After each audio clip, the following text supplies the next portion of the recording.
नमस्कार मित्रांनो. आज मी स्वराज्याच्या अशा दोन असामान्य व्यक्तिमत्वांबद्दल बोलणार आहे, ज्यांच्याबद्दल खूप कमी जणांना माहीत आहे. परंतु त्यांचं स्वराज्याच्या प्रतीचं योगदान जे आहे, ते आपण कधीही विसरून चालणार नाही. तर मित्रांनो, त्या दोन व्यक्तींची नावे आहेत त्र्यंबक सोनोपंत डबीर आणि रघुनाथ बल्लाळ कोरडे. छत्रपती शिवाजी महाराजांच्या स्वराज्याचे हे दोन प्रमुख वकील होते. तर यांची माहिती घेण्या अगोदर आपल्याला थोडीशी पार्श्वभूमी जाणून घेणं खूप गरजेचं आहे.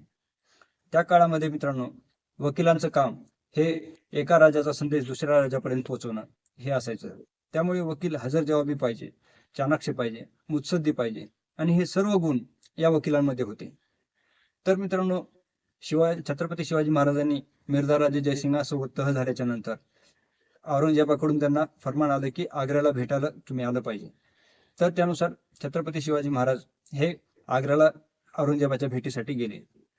जाताना त्यांनी सोबत काही सैन्य आणि काही मुत्सद्दी लोक घेतले होते आणि वकिलांमध्ये त्र्यंबक सोनोपंत डबीर आणि रघुनाथ बल्लाळ कोरडे हे दोन वकील त्यांच्या सोबत होते. मित्रांनो, आपल्याला माहित आहे की औरंगजेबानं दगाबाजीने छत्रपती शिवाजी महाराजांना तिथे कैद केलं आणि कैद केल्यानंतर महाराजांना मारण्याच्या पाठीमागची योजना त्यांनी बनवायला सुरुवात केली आणि औरंगजेबाची मगरमिठी आवळत गेली. छत्रपती शिवाजी महाराजांचा गळा तिथे गुदमरू लागला. छत्रपती शिवाजी महाराजांना माहित होतं की आपला इथून जर आपण बाहेर पडलो नाही तर आपला मृत्यू अटळ आहे.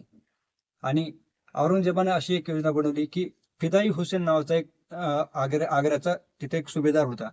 तर त्याची हवेली बांधत तयार होत होती. तर औरंगजेबाने असं ठरवलं होतं की त्या हवेलीमध्ये नेऊन छत्रपती शिवाजी महाराजांचा खून करायचा. तर ही योजना औरंगजेबाने बनवली आणि त्याची तारीख पण औरंगजेबाने ठरवली होती की 18 ऑगस्ट 1666 ह्या दिवशी औरंगजेबाने ठरवलं की छत्रपती शिवाजी महाराजांना तिथे नेऊन आपण मारायचं. परंतु मित्रांनो, भवानी देवीच्या आशीर्वादाने आणि सर्व आपल्या मुत्सद्दी लोकांच्या योजनेने छत्रपती शिवाजी महाराज 17 ऑगस्ट 1666 या दिवशी आग्र्याच्या औरंगजेबाच्या कैदेतून पेटाऱ्यामध्ये बसून तिथून निसटले.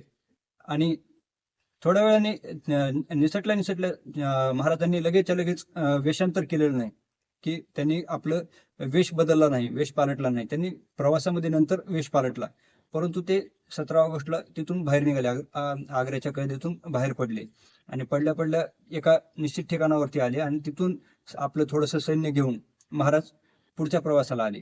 पुढच्या प्रवासामध्ये ते मथुरेला आले. मथुरेमध्ये त्यांनी आपले मोरोपंत पिंगळे यांचे मेव्हणे होते. त्यांच्या मेव्हण्यांकडे संभाजी महाराज त्यावेळी 8.5 वर्षाचे होते.